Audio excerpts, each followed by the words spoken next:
Well, it is 5:09, we have a quorum here, right? Yeah. So I think we will call the meeting to order. Where's Howder?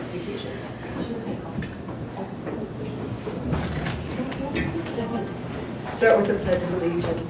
I pledge allegiance to the flag of the United States of America and to the republic for which it stands, one nation, under God, indivisible, with liberty and justice for all. First item is approval of the agenda. Are there any additions to the agenda that we want to add today? Nothing for me. Look for a motion to approve. Move to approve the agenda. Second. All in favor? Aye. Opposed? Minutes from last week's meeting. Motion to approve the minutes from last week. Second. Any further discussion? All in favor? Aye. Opposed? And at this time, we will have our public comment period, if anybody wishes to address the board.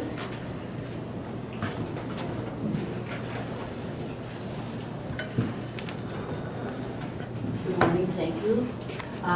Is this on? Can you hear me? No. Okay, I'll just talk loud, that's fine with me. I think that You should probably state your name and tell. Donna Buckby, Buchanan Township. I'm a Houston County Protector, and yesterday we had a meeting with someone from Tim Walz's office. Tim Walz is on the Transportation Committee. I have a packet here, the press has a packet, and maybe the commissioners who were there yesterday could share their packet of information with the other commissioners. This was put together in a short order because of the explosion in North Dakota 2 weeks ago. We didn't have a lot of time to get the news out about this meeting. However, we will let you know that we are now working on bringing Tim Walz himself and Ron Kine together to have a regional meeting about rail transport threats. And this packet talks about the dramatically increased rate of rail transport of Bakken oil. It also talks about the defective DOT 111 tanker cars that are single-skinned, they're not double-hulled, and the valves don't break off in a derailment like they are supposed to.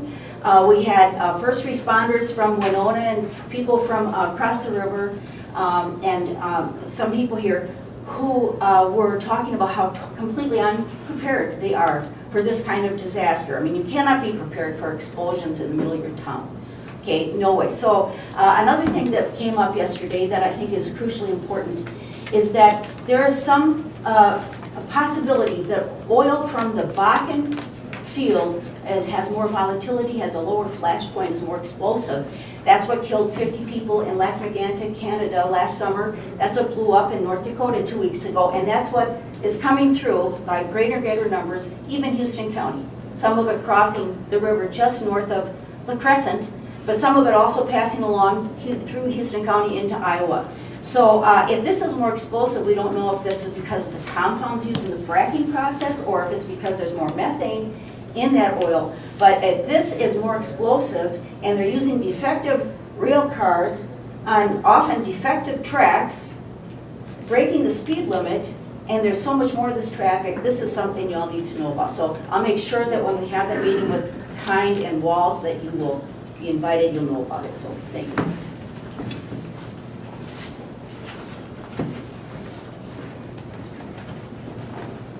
Anyone else wish to talk to the board? I think we'll move right ahead with Ron then. Okay. Good morning. I'm Ron Miners, the manager for the River Salt Water District, and I have to pardon my cold. I'm really battling it today. I'm approaching commissioners this morning regarding this resolution that has been given to you to adopt and implement our 5-year water plan revision. So, I think I have a copy, I think, of the cover letter that came on December 18th, commending us for our work and approving our 5-year revision and the findings of fact, etc. So I guess at this time, if you don't have any questions, I visited with Steve Lawler and Jeff Nielsen yesterday from the Board of Water and Soil Resources because this resolution was a little bit hard for me to understand. We went through it and they said that it was exactly the same resolution that the Houston County Board had adopted on their last 5-year update. So there was nothing out of the ordinary. They just wanted to make sure that there wasn't another land use plan or something that was in conflict with this water plan within our county. And all the LGUs and everything have been brought into the comment period and everything, so we don't foresee anything coming forward that would state otherwise. So we're hopeful that the water plan revision that we put together serves Houston County adequately and will move us into 2017 at what time we need to pass a new water plan. Did you have any comments come to you during the comment period? We did have two comments. We decided not to act on either one of them. They were very insignificant. There was a little bit of language in our water plan. We decided instead of going through that whole process and changing everything, that we would address those two when it comes time to put the new water plan together.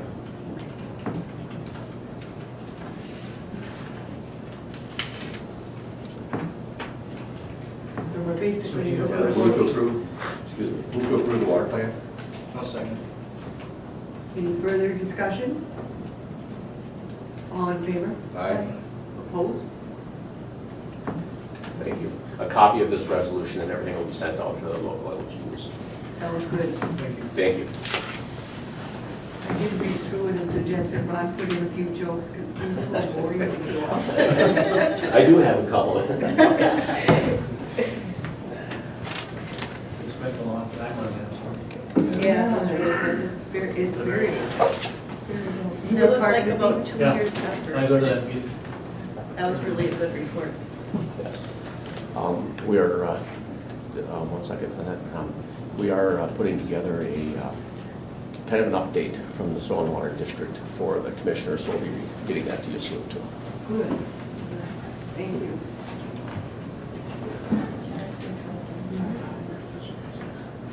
Brian, La Crescent is having a meeting February 6th in the evening. If you could put it on your calendar, I'll talk to you later.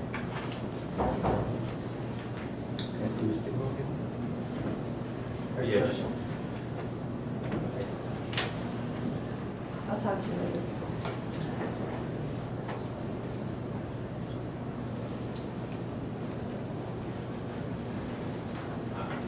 Well, we are running ahead of time, but I think I did see Wayne, no? He's just coming.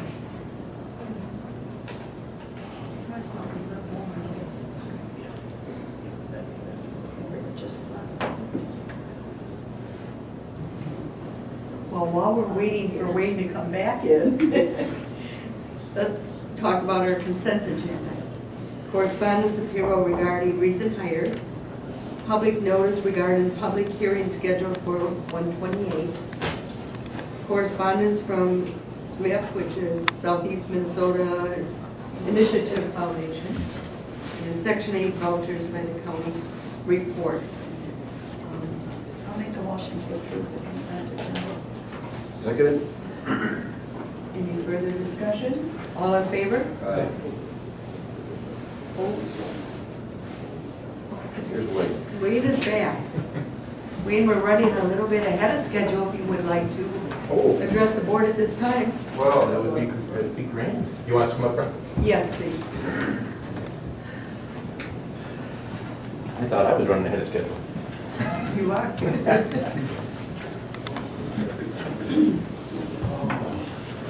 Well, thank you for letting us have an audience with you. It's always a pleasure.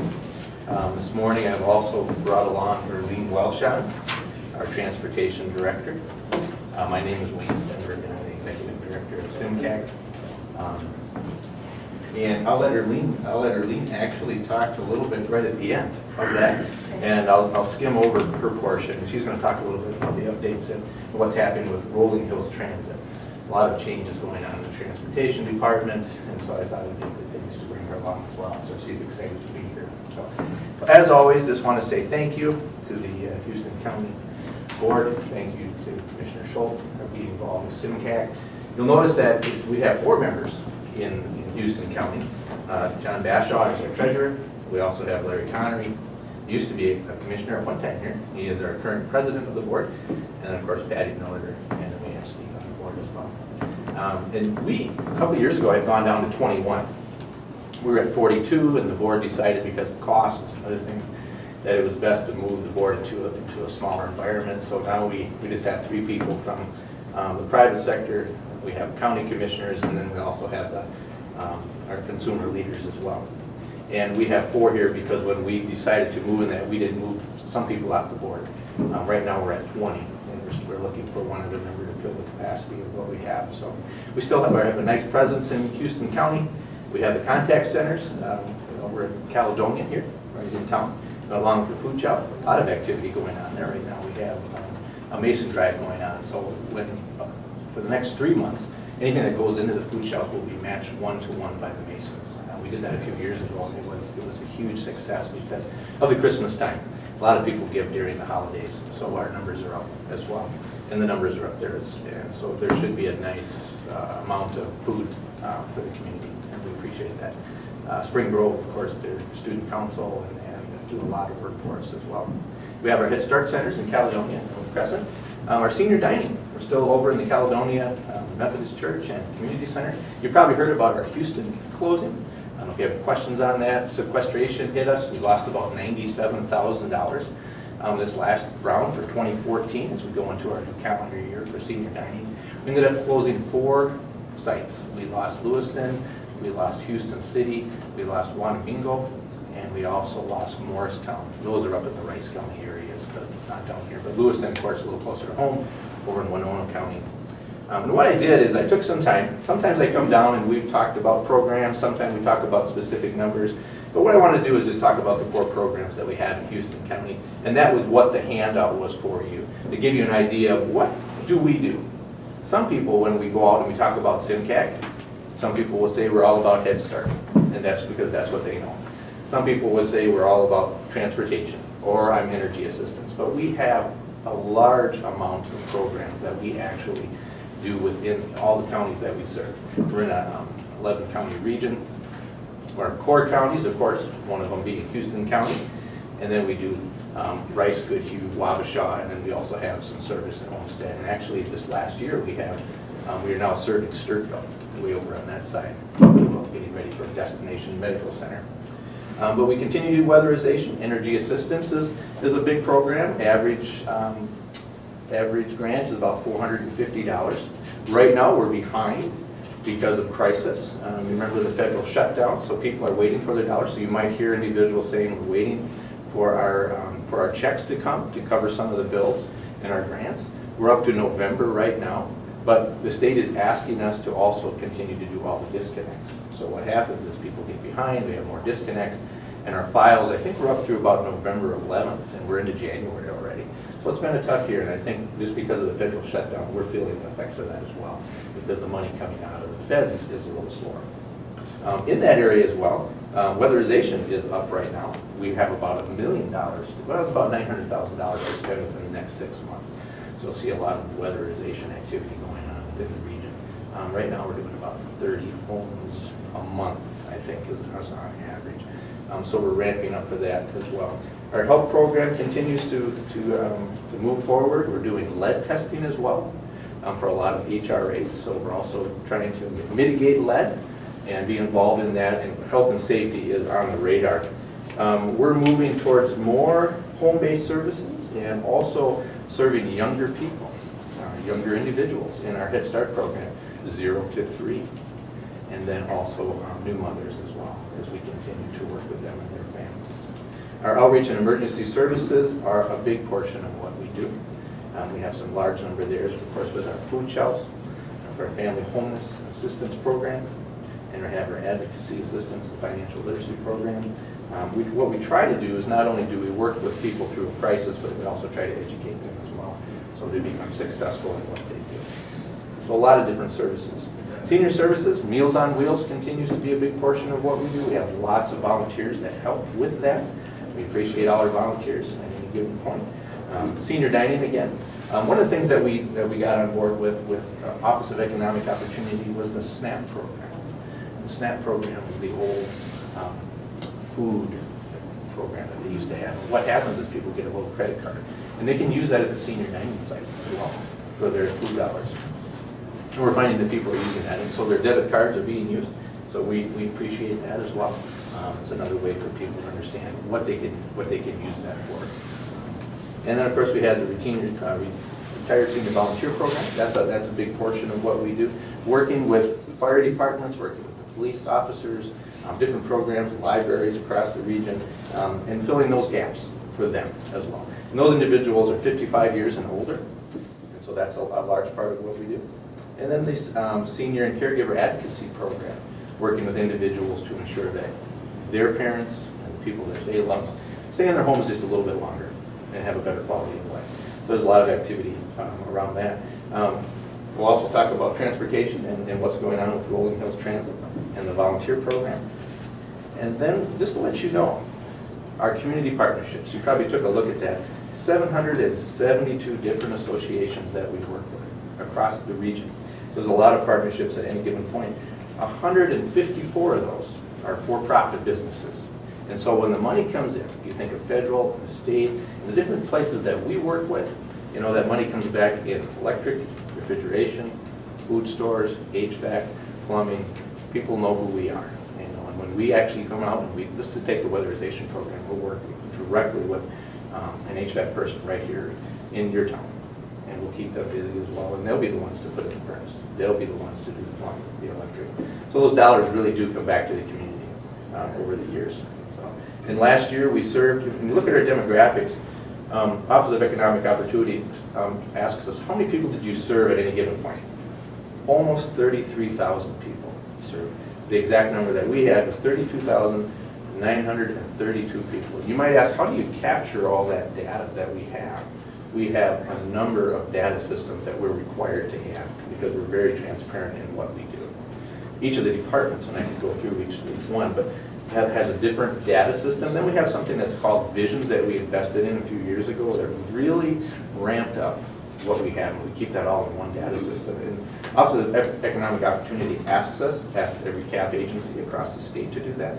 There's 27 of us right now in the state of Minnesota, and about 1,000 of us throughout the 50 states in the union. SEMCAC, of course, stays connected. And a lot of our individuals are on boards throughout the region. So we have a presence. And one of the things, what's the new board that you're on? Oh, Minnesota Public Transit Association. Minnesota Public Transit Association. Everyone sits on that board. And that's a voice for the rural area. A lot of times what we find on some of the bigger boards is metro. We hear a lot of that. And we want to make sure that the rural is also heard in those voices and that we have a seat at the table.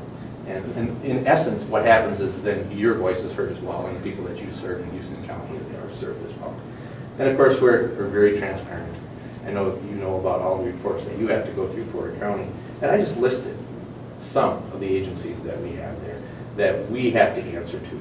Region 5, Department of Transportation, Office of Public Population Affairs, Department of Employment, you know, all different kinds of reports that we have to do at any given point.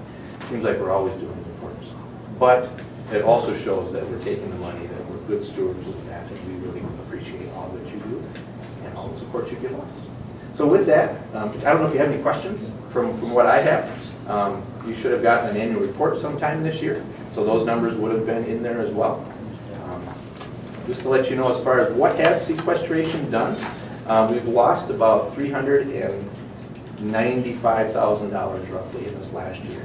We continue, I think over the next decade, we'll continue to see that. We are down federal dollars. We used to be in 2011, if you looked at our annual report, you'll probably see about 64% of our dollars came from federal. We're down to about 51%. How do we make that up? We make it up by working with counties. We make it up by working with United Ways. We make it up by working with members of the community that give to us. In that area, it continues to go up, maybe the Masons or wherever we find those dollars. So we appreciate their support. In the Houston area where they don't have senior dining, so what do those people do now? What happened one of the things that we told the individuals is we'll continue to do Meals on Wheels. Remember the congregate dining site closed? We worked with the mayor over there in Houston City, and they're working right now with the nursing home and assisted living, and they've got a space for them. And what they're doing is they're giving the meals at a reduced rate of $3.50. So those individuals are still being taken care of, and we work in. And did that kind of happen in each area? that- No, I'll tell you that I was so impressed with the city of Houston and the mayor and just the people there that came around and supported those folks. It was a wonderful outpouring of what you can do in a city, you know, and we know that. When the federal dollars are continuing to go away, those are the type of things that we're looking for in the partnerships that we want to be a part of. So it was wonderful to see that, and those individuals are being taken care of. Kudos to the, Houston County, the people that you work with. So, yeah. Ferlene? Thank you for letting me speak to you about transportation. First, I wanted to just tell you about the 3 different programs that we have under the roof of transportation that serve Houston County. We have, of course, the volunteer driver program, which has 2 different sectors underneath it. One is the medical assistance transportation that you're probably aware of. We have a contract with your county to provide transportation through the volunteer driver program to individuals that are medical assistants to get to their medical appointments. Then we have the senior assisted program, assisted transportation. That is for seniors, anyone over 60 that does not have any type of medical assistance that pay for their rides. We will get them to medical appointments or personal businesses. And that is supported by a grant by the Area on Aging, and then by donations from the clients. Our third sector is, of course, our public transit, which is primarily what I came to update you about. I'm sure you've seen the buses running around. They used to say Houston County Public Transit, the Houston Hurricane. All of our buses throughout our 4 counties, now 5 counties, all had different names. So we've rebranded it and renaming it Rolling Hills Transit to make it more of a seamless, full transit system. We're going to work to the goal of intertwining the systems between the counties, trying to make the system bigger, larger. It'll be a slower process because it takes a lot. We have to get additional service hours, we have to do all this planning, so forth. So you probably have seen the new design. If you haven't, take a look at the buses running around, and now it says Rolling Hills Transit. Okay. Your bus here in Caledonia happens to be our biggest and most active bus. It services 10 hours a day, Monday through Friday. It averages usually over 15,000 rides a year. Okay. Houston City's a little less active, but also again, that's about 5,000 rides a year. So you're getting a lot of use out of your public transit buses here. We're hoping to expand in the future. I'm working with MnDOT and the Cross Transit System to hopefully provide public preschool transportation in the Crescent. That's going to be a process that has to be a bit approval by MnDOT and MTU out of La Crosse. We don't know if that's going to happen yet, but there's a big need down in the Crescent. We're going to hope to be able to fill that. As we move forward, again, transportation is always an issue everywhere we go. MnDOT's completely aware of that, trying to smooth things out and expand. As we are expanding, we've gone into Spring Valley in Fillmore County. That's a brand new service area for us. As of January 1, we took over public transit in Stewartville. It's kind of a controversial takeover or a change. It wasn't a takeover. MnDOT just came to us and said, we want you to take over that contract and operate that service. So we gladly went in and did that. As we move forward, the plans tentatively are that we will go into Lower Olmsted County also. So through that process, we are redesigning our program. We have now set up a full-fledged dispatch center. It is going to be based in Casson in Dodge County because that's where a lot of our public transit activity will be. But you can literally dispatch buses and volunteer driver programs from anywhere. So our new dispatch center will eventually dispatch all buses and volunteer driver programs, hopefully to become more like a one-stop shop. If we can get you the transportation, we're going to get you the person that can provide that. Let's say if they needed a specialized transportation service for getting into Rochester with the systems. So with that said, as we move forward, I wanted to tell you just a little bit about how the funding for public transit works. MnDOT pays for 85% of operations, 15% needs to come from local match. Now, local match is usually done with the fares and then contributions from counties, cities in that region. Capital cost, i.e. the purchases of the buses, MnDOT pays for 80% of that bus, 20% has to become from the local match. In 2014, you are due to get a new bus in Caledonia. She will be coming probably around in November. At that time, you'll be, a little before that, you'll be receiving a request from me, letting you know what type of bus we're bringing in, why we're replacing. Buses are put on a rotating schedule of change through MnDOT, and it's time to replace this bus. We will look for the community to help us make that local match. In the past, we had a fairly decent reserve money that we could tap into to cover cost for capital cost and operations. That is depleted and will probably be very close to depleted completely after the completion of the dispatch center. So we will be going out and looking a little bit more for local support because fair prices just won't cover that 15 and 20% of costs. So just as Lee said, a lot of things happening, a lot of new staff are getting hired. We're hoping to really provide transportation to the rural areas and use that up, working closely with MnDOT and the communities. I wanted to interject one more thing too, if you're interested. If you look at the front of your page there on the update, you'll notice that we have our own website. We're on Facebook, if you're into Facebook. We're also on Twitter, so there's some activity going on there. And we just launched our what's called the SEMCAC Sentinel. And if you're interested, you can go to our website, sign up for that, and every quarter you can find out, you can be just as knowledgeable as Steve. And you know exactly what's happening in our area. So we appreciate that as well. I don't know, is there any questions for Arlene or myself? We appreciate being here this morning. Does your bus go into Springer over Heights? It has gone out in the Spring Grove. Do they have In to fact, come we to do Caledonia to get on? Is that what Yes, it has to go out of Caledonia to go down into Spring Grove. This bus runs into La Crescent every morning and goes into La Crescent every afternoon. We are running into Spring Grove on a regular basis currently right now, serving an individual down there that is in a wheelchair that we bring them up into Caledonia to senior dining and medical appointments. It's because this bus up here is extremely busy, we have to work with anybody out of Spring Grove to try to squeeze them into our you got bus. a call for an appointment?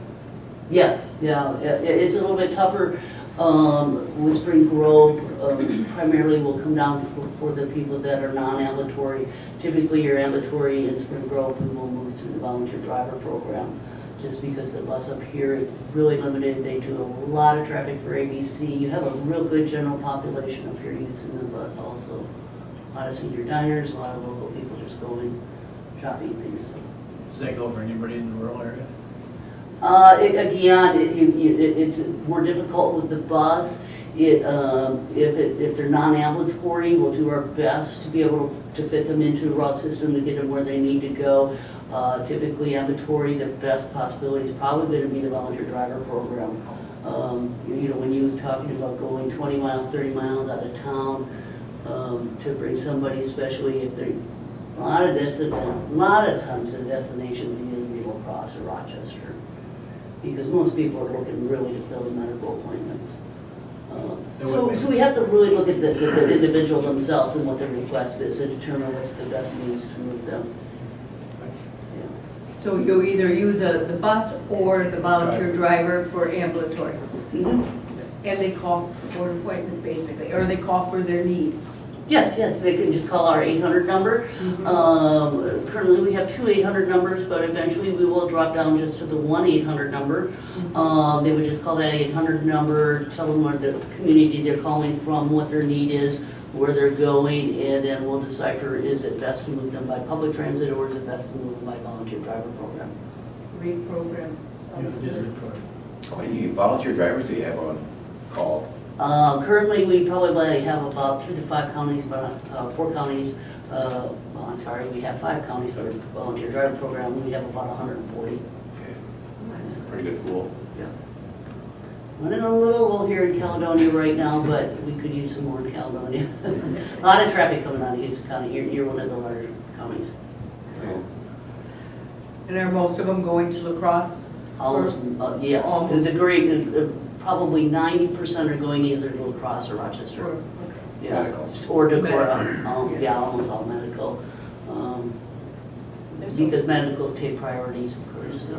There's a lot of support growing for the preschool busing in Crescent. Yes, there is. I've received many calls and I've referred them to speak directly with MnDOT. So between the advocates down there, myself and MnDOT, we're hoping that we'll be able to get down and Crescent and provide that service. MTU is not wanting to provide that, so we're hoping that we can shift the MnDOT rules around a little bit and be able to get in there to do that. Yeah, there's definitely a need. Yeah, yeah, but it'll be a little tough pull, see what MnDOT can shift. It gets all down to that territorial, they have that service area. Politics. Yep. Anything more for us? Very good report. Oh. That was very interesting. Thank you. Thank you for having us. Thank you for all you do. Oh, you're welcome. Take care.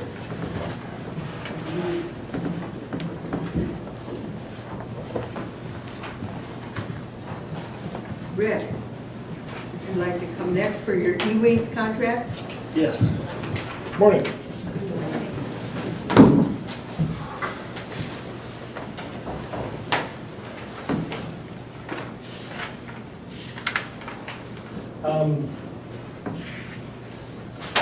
I had this, explained this to the Public Works this morning here.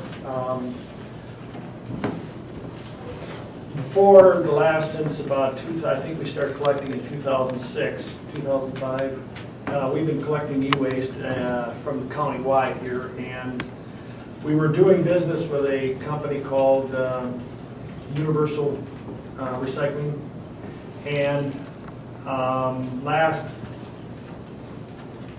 probably about October, September, October, I got notified by the company that the way we were doing business, that they would have to start, because of changes in the industry and transportation, that they were going to have to start charging for the materials that were being picked up off our dock. We collect, our program collects everything as far as electronic waste. They sent me a contract with those changes, and I indicated to them at that time I'm going to start looking, I want to see what else is out there. I did meet with several companies in regard to this recycling changes, and all of them are going to start charging. There's just that kind of volume, and I'm trying to get rid of some of this material is getting expensive too. What I've narrowed it down to is a recycling firm out of Holman, Wisconsin. It's called Dynamic Recycling, and they do take everything from us. I looked at their processing of it. They process everything mostly all local right out of La Crosse or Holman over there. What I sent you is the agreement that will, and the charges and fees that they're going to charge Houston County for getting rid of that material. They have been the cheapest. And also what I did like about them is that I know there's a rebate coming out of Minnesota, and they started that probably, the rebate came through about 2 years ago. Wisconsin's tailoring their program over there the same as ours, pretty much as far as if you're going to sell electronic waste in the state, you're also going to have to close the loop, so to speak, as far as taking the material back or helping cover the cost of taking that material back to governmental units or private industry. I wanted to tap into that, and that's just what this contract will do. The term will run from January till December, 1 year. So what I am here today is actually asking for the board for approval of this contract, and so that I can get it signed and I can sign that so that we can start getting rid of our e-waste off of our docks and for the different company, I guess. I don't know if there's any questions on that. That's a little history of what's.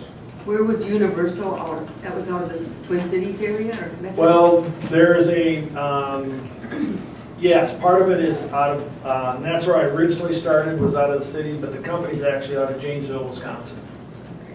And that's where our, we were sending it to a lot of it by the semi, it used to, yes, it used to go to the cities, but then they've kind of switched everything up, and then they were picking up everything by semi off our docks and then shipped straight to Janesville. And now with Dynamic, I'll go to Holman. Yes. Whole Dynamics is recycling as part of the Howder's quick cleanup.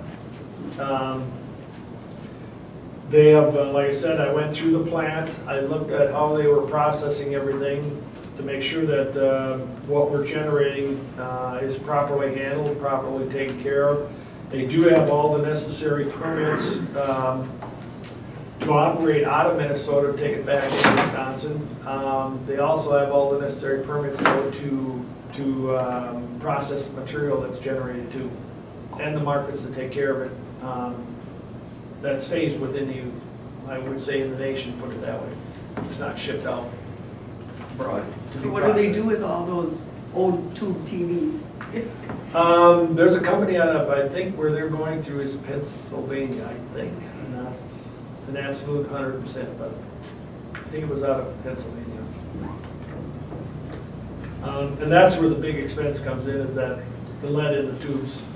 And that's where the expense is coming out of.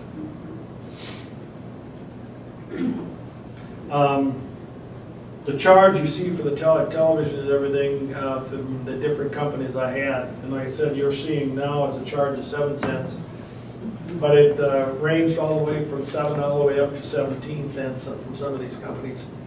Because like I said, it's getting to be and TVs right now, monitoring, like computer monitors, is about probably 80% of our volume going out, so like I said, there is going to be a cost to the program now.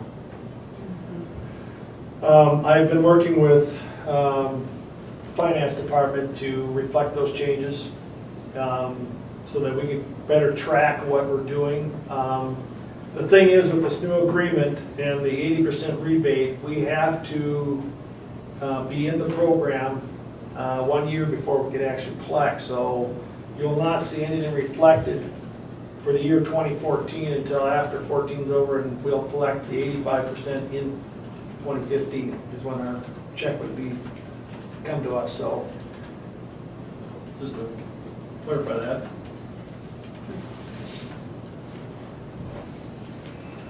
So you're looking for a motion to approve the 1-year contract with Yes. Dynamic? Does Yes. this mean that we charge people when they bring TVs there or not? No, I'm still going, I'm revamping that. There's some other things that I've done to switch the program. My appliances that we've been sending will, I've contacted another company, or they can't contacted us. Normally, we had a charge for all of our appliances going out that contained Freon. I've been contacted by another company that actually will take those in at either no cost to us. Metal prices are going up, and that's where they can offset it. So I'm working on that, and right now we are paying $12 an appliance going through, so that's what I'm working on right now, and I want to make sure all the necessary permits and everything are in place and the tracking, so that don't come back to someday haunt us. So we're working on that right now, and hopefully that cost that we can save from the appliances going through can offset some of the cost of the e-waste. And this is all covered under that household, that 50 cents, or not 50 cents, $3 per household per month fee that we were charging. That's what I'm saying, that through the finance department, we can track that separately, and that we can keep those costs. With those changes, hopefully we can offset everything, that I don't have to adjust that fee. And you don't want to do that at this point? Not at this point.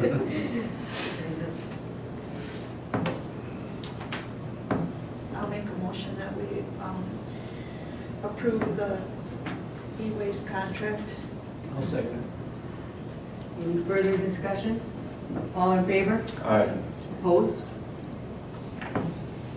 Second thing I've got is I'm required to send in an annual report for the AgBMP program, which is a low-interest loan program that we've been cooperating with the state and the federal government. This is money that's coming down to basically protect surface and groundwater. Many years, I think it was about 96 when and this went through the Water Planning Board, assisted the county in this, and they wanted and there was funds available, and they earmarked it for feedlots and septic systems. And we have been using the money to up those kind of upgrades. Since that time, we have now also got into the replacement of non-conforming wells, which are wells that are uncased or are a direct conduit to our drinking water that are not in conformance with today's standards. We've had some activity on that level, but right now I've got roughly, with this application, there's roughly a little over $200,000 that I can earmark for those types of activities in 2014. Like I said, the three things we're into right now is the feedlot upgrades and wells and septic systems. These loans, like I said, are at 3% interest with a 0.5% origination fee to assist landowners as far as any kind of upgrades they want or replacements there of those types of items. This program has worked through the banks. We've got a number of banks in the county that have, and basically what this money can be, there's no financial, the money is can be earmarked as long as you own the land, you're entitled to apply, as long as the money's there, enough money's there. So like I said, it's we work with the Soil Conservation Service on some of those, and also the county feedlot program as far as these upgrades to feedlots. We're working with well drillers as far as replacements on wells, and the septic systems goes basically through the designers, installers on that program, which we have done quite a few septic systems over the years. Like I said, all it is the lending institution takes the liability of this thing. They make the loans between them and the state. The only requirement that the county has is that we make sure the county resident and what they're applying for fits our guidelines as being non-conforming. What about the people in La Crescent Township that are looking onto the city because their sewers aren't conforming? Can they go for a loan like this? Yes. If they want to seal that well, they can go through this program. But not for the well, but for the sewer. They're Right. having sewer If they wanted to issues. go for the hookups for the city, there's a whole different program that we're not part of, that the state is looking at for some of that. So I could check on that too, if there's, I don't know how many there would be or what kind of cost. I just heard discussion last night about it, that they have some people who need to hook on. Failing septic systems? Right, and I think like when you're selling a house out in that Crescent Valley area, Them septic systems, yeah. I mean, if they've got to, well, you're talking of getting rid of? they're, like when you sell the house in La Crescent Township. Well, that's anywhere in the township or in the Okay. county right now. Well, You're- those aren't passing for sales, so they have to either put in a new septic system or look into the city. If they need to privately put in a new septic system, this program would cover it. Okay. And the only way they can hook into the city is if they're annexed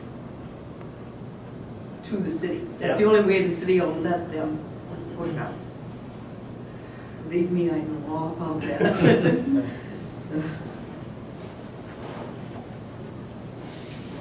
Is there any other questions on the, but I do need the board's approval to sign this also, and then, and the necessary documentation I've already got as part of this from our audits. We're audited on the program, which we do have that completed and part of this, but I do need approval to sign it and send it in. I'll make a motion to approve the AgBMP report. Second. Any further discussion? All in favor? Aye. Opposed? Motion passed. The other thing, did you want me to wait, or you want to discuss this now on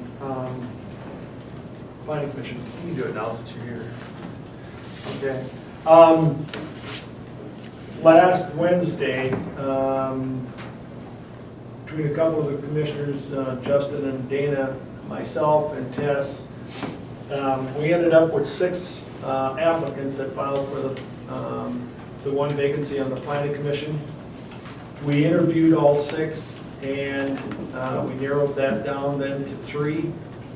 And the consensus out of those that were sitting there is that because this is going to affect, the full board, that whether we wanted to have a couple of the other commissioners that are not, weren't part of the interview process, as far as interviewing the next 3, and then coming up back to the full board then with a recommendation. It was also, what we're looking at is, we do need an alternate for the Board of Adjustment also, that we looked at through this interview process, is whether there'd be a candidate out of them 3 that would also want to serve as an alternate on the Board of Adjustment, because that position is to be filled also. So, Bruce, do you want that? no. From my understanding, he did not want to continue. So what I'm looking at is if, I know there's 3 of you there that, but 2 of you would want to sit on the next round of whether we could set a date and a time. I know we'd like to have that position filled here shortly, just because we've got meetings coming up and time to talk to the individual as far as bringing them up to speed on a lot of things. And We kind of discussed it down here, that I don't have the experience on the planning commission that these 2 have, so. Well, you're thinking too, because they're rural districts, and then the city of residents are appointing, that would be another. And I've been involved with planning and zoning in the Crescent. Yeah. It works. Rick, would you be able to get that going? Talk to those individuals for this week and see if they can come in. but I didn't talk to any of them, just to the mere fact that I didn't know which time or date or what we're looking I at. was already thinking is if we could do that last round this week, next Tuesday they could come, and then that next Thursday is the first planning and zoning meeting. That sounds good. That works for you guys? What day would work for, I could meet any Thursday afternoon or anytime Friday, but Steve, Thursday afternoon or Friday afternoon. Works for me. okay, so Thursday or Friday, 1 o'clock. Yep. yeah.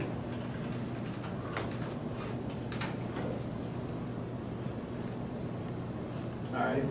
I will get a hold of those 3, set it up for either for Thursday or Friday, and then I will. Friday would be my first choice if possible, but I am available Thursday afternoon. Friday work better for you then? It doesn't matter to me. Okay, so then Friday will be the first choice. choice. I can work around Thursday. I'm just, Okay. I get home in the mornings.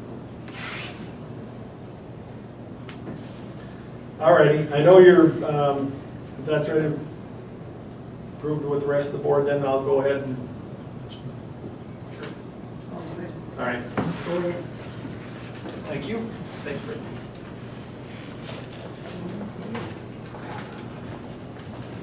Bob.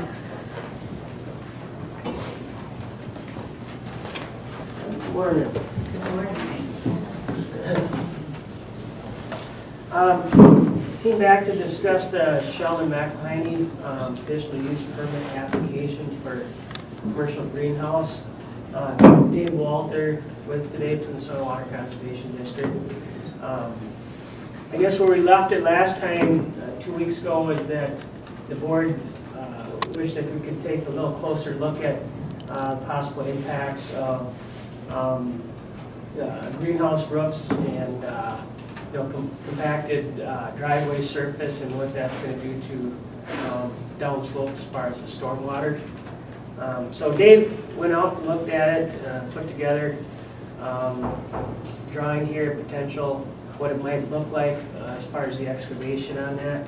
And I guess I'll just let Dave maybe explain what he was looking at. As you folks know, that the district gets involved with any soil erosion construction plan at the building site. So Bob asked if I could help out just a little bit. And I know he scanned these, and I think you folks have copies of some sketches that I put together. Sheldon came to us and wanting 10, 11 greenhouses on these slopes. And we did just a quick hand level survey on some slopes and what it may look like. I had really limited information from Sheldon on width and lengths of these greenhouses. I know he had some drawings put together. They're not to scale, so it's kind of hard to visualize how things may look. He didn't have any idea where driveway was going to come in, and trucks and semis possibly coming in and out of the area. But just basic building locations and slopes, cuts and fills, you can really see even a 30-foot wide greenhouse takes up quite a bit of space. And as far as setbacks go from the highway and property lines, we figured he has about 150-foot width of space there. And you can see that on an 8% slope or a 13% slope, we have limited space anywhere from 60 feet to 70 feet of space. And that's not counting any maybe access for trucks or for drainage ditches or any runoff control as far as that goes. So I think it's way out of line as far as the number of greenhouses that he's expecting to put in there.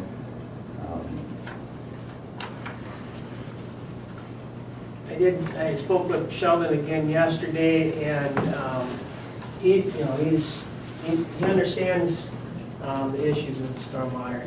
The more we talk about it, and he's okay with scaling back on the number of greenhouses. In fact, he's talking about maybe reserving this side of the road for future expansion, and he's talking about possibly coming back in for an application across on the north side of the road for the majority of his greenhouse. So that's in the future, though. He would like the board to make a decision on this side of the road with some, conditions to address such things as stormwater. And he is, like I said, he is okay with scaling back the number of greenhouses. Just looking at it with Dave, what he had put together as far as potential excavation, probably about 3 greenhouses, depending on the size, maybe 4 if they're smaller, would be about the most. Just kind of looking at it a little harder. And I guess is what we would recommend as a condition on this permit. The 2 original conditions that the Planning Commission brought forward to you, one was, of course, follow all federal, state, and local rules and regulations, and then number 2, that the Conservation Office take a little better look at it, which we've done here. Another thing that was brought to light, and I discussed this too with Sheldon, was the processing of the fish. Each of these greenhouses is going to have fish in them, do I understand? And the processing of those fish, I guess, was questioned. And I asked Sheldon if he had planned to process fish, which would mean, of course, butchering them or whatever, making them into a meat product. That is not the case. He does not plan to process any fish. The fish would be leaving the sites whole, you know, either on ice or in water. So as far as the processing of fish and things that go with that, no need to worry as long as you put a condition on that there would be no fish processing on the site. That would be a condition in the permit. Yeah, I would suggest that, yep. So there'd be, I guess, 4 conditions. One, that all federal, state, and local rules. 2, that you follow a more exact conservation plan once the building contractor meets with Sheldon, kind of comes up with a plan as far as the excavation and stormwater. Maybe have Conservation Office review that plan a lot closer once we've got accurate sizes of buildings and excavation site kind of nailed down. 3, that there'd be no processing of fish. And 4, that number of greenhouses would be limited to 3, maybe 4, depending on size of the greenhouse.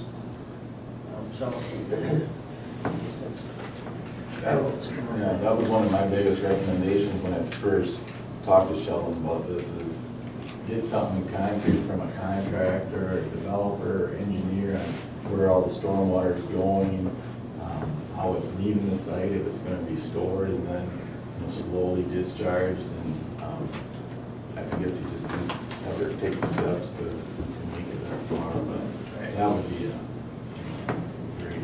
So there's nothing written at all then at this point? No, even sketches. though, like Bob said, even the sizes, we don't have any sizes. He was talking, some of these being 200+ feet long. Yeah. And if you see the topo map, this slopes 2 ways, 8 to 14% coming down towards the neighbors, and another 5% coming the other way. So if you have a 200-foot building there, one end's gonna be in the ground 10 feet, minimum. So it's a tough site. I've received several phone calls from neighbors about that issue. And also, we don't mind seeing greenhouses, we just prefer them to be on the other side of the road and not where they are. With hearing what you had to say as far as maybe preparedness on the application itself and going through the proper channels to find out what the runoff is and stuff, I guess I wouldn't mind saying, okay, if we deny this one, see if you want to go on the other side of the road. If later you want to expand, come back with a little bit more of a detailed plan for this side of the road. Would be, I guess, what I would feel would be more appropriate, that I don't feel comfortable approving this one if there are some loose ends still out there as far as where runoff is and all that kind of stuff. I don't mind seeing it. I think and everybody I talked to too said, we encourage greenhouses. It's a good thing. We just, where this site is, we prefer it be somewhere else. And obviously, what you're saying is kind of following suit. Absolutely, I would recommend to take a look at another site. Like Mr. Scanlan said here, if this is expansion, that's going to be several years down the road, I would think, until he gets his feet up and going and see what kind of business he has. I feel a little apprehensive too, we don't have the study in front of us in order to give an approval. I just don't feel comfortable. Well, I guess Like it is, I would make a motion to deny this permit and encourage to come back with a plan for the other side of the road. With the actual dimensions and, Yep. Yeah, and you have to go through yeah, that. they would go through the planning board and then come again. Reintroduce it. Yes. I agree. Is that a second? I'll second. Further discussion, I have to agree with Justin, I too got calls about it. We don't have enough information on sizes, driveways, anything yet, so. Any other discussion? All in favor? Aye. Opposed? Teresa, if you want to stop over later, I'll have a new order drawn up and you can sign that. Sounds good. Okay, thanks.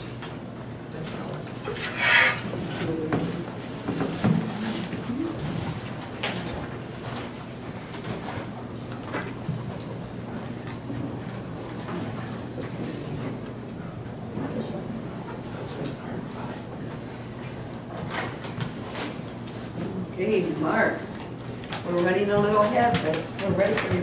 Good morning. Good morning.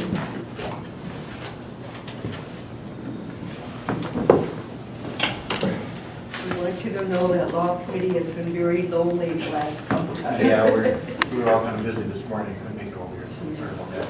Really nothing outstanding going on, Sounds good. except for inmate population. Or you have for population? 20s, Okay. you know, 22 to 25. There's a lot of That issues. just coming up. A lot of issues. Myself and Tess interviewed several 67-day applicants to get the roster back up to its original. We tried to keep it at about 4 to 6, I think we're down to about 2 to 3 right now. So that's why I'm coming forward asking to have 3 more added to the roster. Interviewed 5, they were all good candidates, criminal justice students at local schools here in our community. And came up with the 3 recommendations. First one is Alyssa Strobel. Next one is Justin Hess. And the third one is Zachary Sledberg. We all rated very good on the application and the interview process. Just asking them that we can put them on board and get them trained in and use them as a 67-day. What was the first one? First one is Elissa Strobel, Strobel. Alyssa, Elissa. I just wanted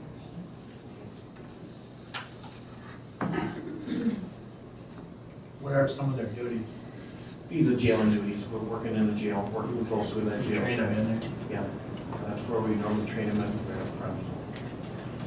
Just want us inmate contact, meals, searches, cell checks, et cetera, medications. I'll make a motion to approve the 3 67-day employees. Second. Any further discussion? All in favor? Aye. Opposed? Thank you. That was quick. Okay.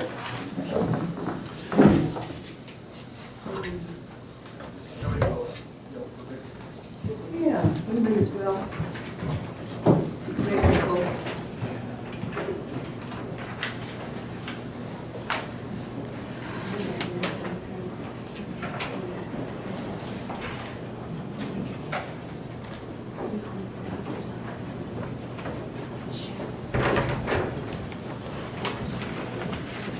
Good morning. Good morning, how are you guys?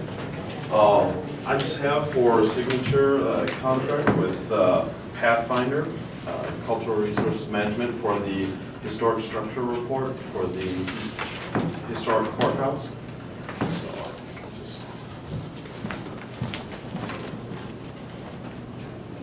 Is this part of our process to get the legacy for funding? Yep, exactly. So, just need the signature on that. You got the wrong name here. You want Justin Sutton? Oh, You can cross off with yours. yeah. Okay. We need a motion. Move to approve? Second. All in favor? Aye.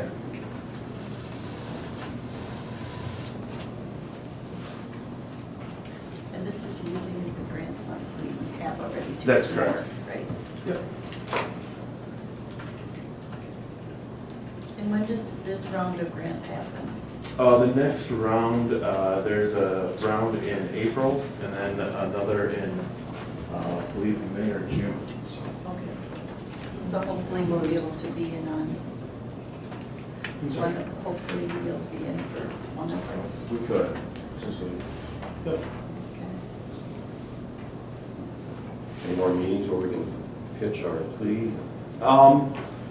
No, but I did receive word from Senator Miller's office that the bills have been drafted and put in process. So Representative David's office and Senator Miller's office are both on those right now. So. Okay. So we're waiting until the session starts and the process moves forward and may involve a trip up to St. Paul potentially. So. Okay. But it'll probably be another month before we have any firm dates or anything. Okay. You'll keep us posted with what we need to do next, because we really Because, need this. right, and I mean, the end of February, we're gonna be up at a legislation. Okay. We'll have a chance to talk to more people, Okay, yep, which would, if you give Yeah, us a we'll heads up. try to coordinate with information for that. That'd be great. absolutely.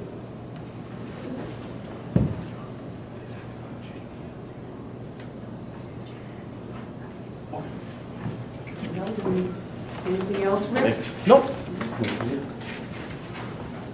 Thank you. So do we want Carol's report next, or would you like to go on to the other portions of the agenda? Carol's here, looks like you're ready. Yes, actually, at this point, this goes to the end of the year, we don't have financial reports ready. We are waiting for additional information so we can get journal entries processed, billings from the highway department, and they can't be done until our payroll that includes the end of the year. So actually, it should be next week, we'd have a summary of how we came out at the end of the year. So, And do you want to be on the agenda then next week also? It'll just depend, no, probably not. Okay. I'm on call, my daughter was due last Saturday, so I might not be here next week. Actually, I know I won't be here on Tuesday next week. Okay, so we'll put it on another week? We have 2 weeks? Yes.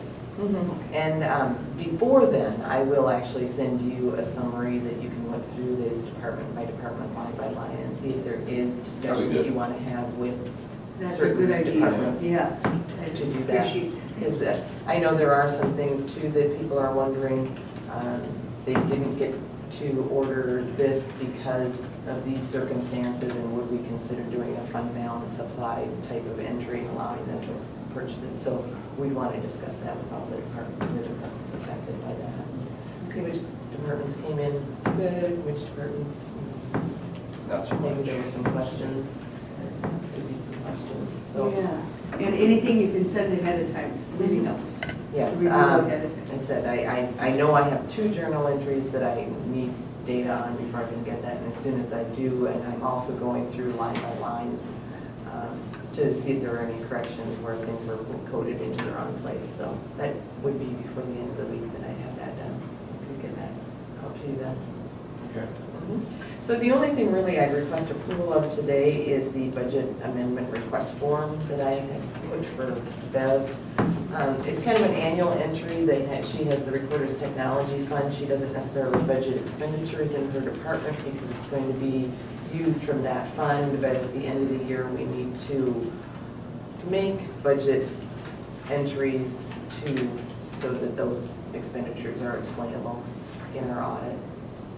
And that is what was spent from the Recorder's Technology this year was the $52,290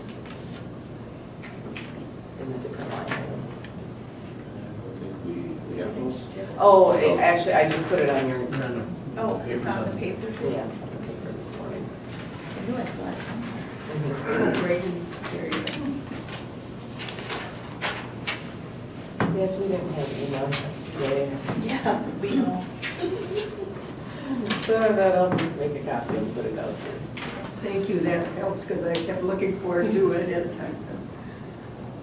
I had to actually talk to two about making a budget amendment in the IT department in my budget amendment, or my board appointment request form. But in talking with Andy, there are a couple line items in his budget that are over, and that has to do with kind of a little mini disaster we had, and the board did approve those expenditures. And the bottom line of his expenditures is under the total, so we just thought rather than shift things around from like the meals line item up to something else, that we just leave it like that, Okay. since the board was aware of it. Okay, I'll make a motion to approve the budget amendment request form for the recorder's office. Second? Further discussion? All in favor? Aye. Opposed? Thank you. Thank you. Whenever I see Carol's name on here, I wear glasses. But I don't, because the print is usually so small. I didn't make that, Bev No, did. this is good. Went to need them. All right, let's go to unfinished business. Frac sand issue updates. I actually went to that meeting along with Dana yesterday, and Donna actually summarized it very well. There's issues with the quality or the type of trains that they're using, cars, and there is issues with where it's going, speed. And he, A lot more trains. and with Tim Walls, both on the Transportation Committee and the Rail Subcommittee, these concerns were taken to him. So it was a good meeting. That's all I had on that issue. And we know we have the public hearing coming up in 2 weeks. So. Highway Department, anything from Justin or Steve on? Steve, Brian, and I are going to meet on the 31st of the clock. Well, there. Good. You're in the meeting? That's a good update, huh? And courthouse issues, we basically just discussed that with Rick. So, unless you have anything else. No. Okay. Commissioner reports. Okay, you don't want to start? Yeah. I attended the rail car safety meeting in Crescent yesterday too. We sat down, I covered it real well. It was a very good, informative meeting. Another thing I have is that we had a young man in Spring Grove, Andy Foles, that participated in punt, pass, and kick contest, and after you saw the game on Sunday, he won the national punt, pass, and kick contest for his age. And I asked I think we should get a resolution that recognizes accomplishments, because it's never happened before, and he is a resident of my district. I think we should congratulate him. So Carol gave me a copy of what they did for the girls' basketball team, so I'd like to have this. Is that a motion, Dave? I'd like to make a motion to do this and fill in what Andy's name. Maybe get it next week? No, we can do it today. Yeah, I'd like to make a motion that we have a resolution to Second. recognize Andy Folson's accomplishments in the national punt pass. That's awesome. That was very cool. Yeah, what's really cool is see Spring Grove, Minnesota on the TV screen. I had my aunt from Virginia call me and said, wow. Motion's been made and seconded. Any more discussion? All in favor? Aye. Aye. Opposed? That's all I got. That's wonderful, Dana. Glad you did that. Okay, I had a Houston Fillmore Toward Zero Deaths meeting at Good Times last Wednesday. Anything exciting happen? No, I just reviewed the past year's mortalities, highway mortalities, How did that accidents. rank according to other Rest of the years? state, I didn't really have anything prepared. I think they were missing one report yet. But I'll maybe have more next time. I had an EDA meeting and Dana was there also, and Thank we're having looking at having an economic development summit, April 26th, I'm pretty sure it is. And they're just starting to pull it all together, but if you want to pencil it in on your calendars. April what, 26th? It's a Saturday morning, right, Dana? Saturday morning, the summit, the What's that? economic development summit. The county one? Yeah, the whole county-wide. Yeah, we talked about it Saturday. April 26th, Yeah, I think is in April, you're right. what the date was they're looking at. Because they want to get even a better county-wide outlook on Where you have that? economic development. Next door, we hope. Okay. EDA summit. It's a county one. Yeah. So they're inviting all the different chambers, and, I mean, it's gonna be a big deal to get all the businesses together, but it's just in the very beginning stage.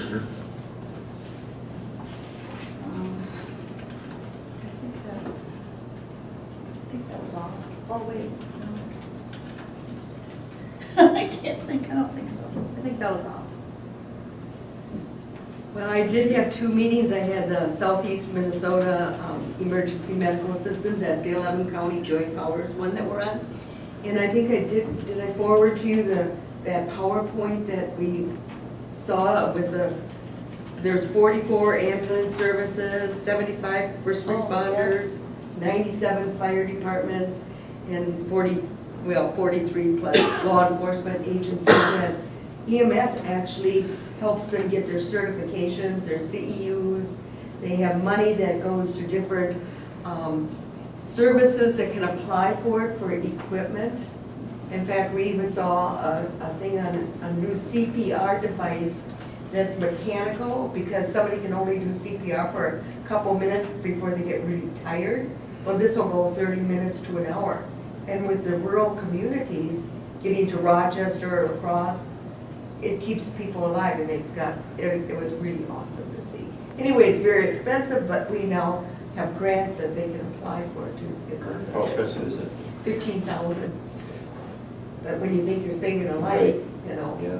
So really, then I had a workforce development meeting also in Rochester, and that of course has been affected by government funding too. Sequestration. But, yeah, sequestration.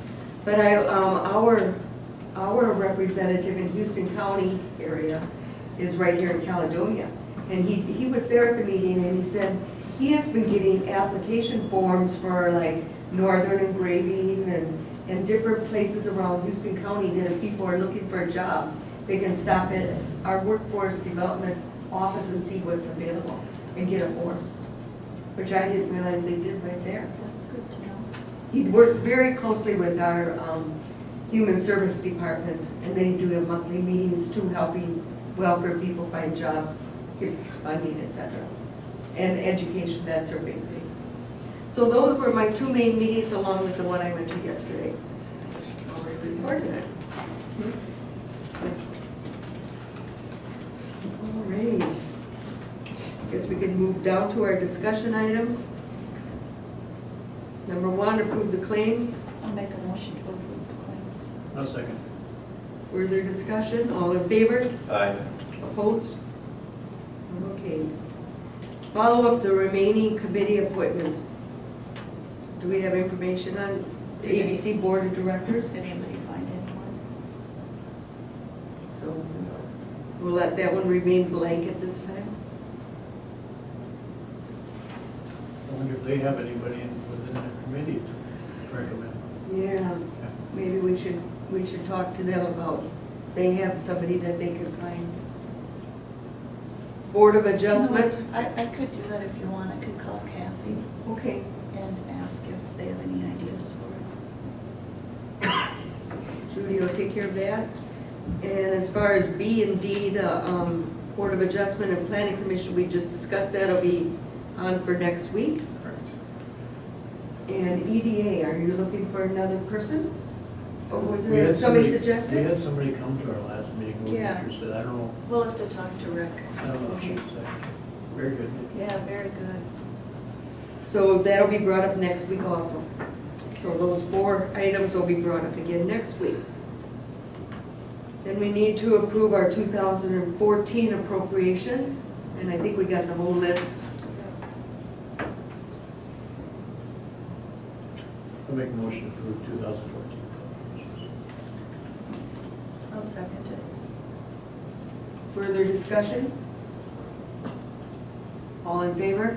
Aye. Opposed? Motion passed. Okay, we need to finalize who's going to go to the Legislative Committee meeting, and right now it's Judy and Steve, and I know you two are set for that. Yeah. Yep. Okay. I am going to be up there also, but I'm for the State Extension Board. It's the same day, so I might have to share a room with a fellow commissioner, Judy. Better say that correctly. Do I need to register you for that? No, I'm not going to stay for the whole conference. I'm just going to go for my extension meeting, but it's 8 in the morning. So you don't have to do anything. What night? It'll be Tuesday. What morning is your meeting? 8 o'clock Wednesday morning. State Extension Board. Otherwise, I'd have to go up at 5 in the morning. So if I could drive up and sleep over and then Or we bring can call some and see if there's any read-writes or cancellations. Yeah, you could do that too. Oh, okay. Tuesday night. Yeah. Yeah, if there's any cancellations. Shar did check on it and there was nothing available. No, there wasn't. Or you did. If there's any openings, that'd be good. Clarification. What's AMC? Association of Minnesota Counties. This one is where we meet with legislators. It's a very good conference. Any other business to be brought before the board? Move to adjourn. Second. All in favor? Aye.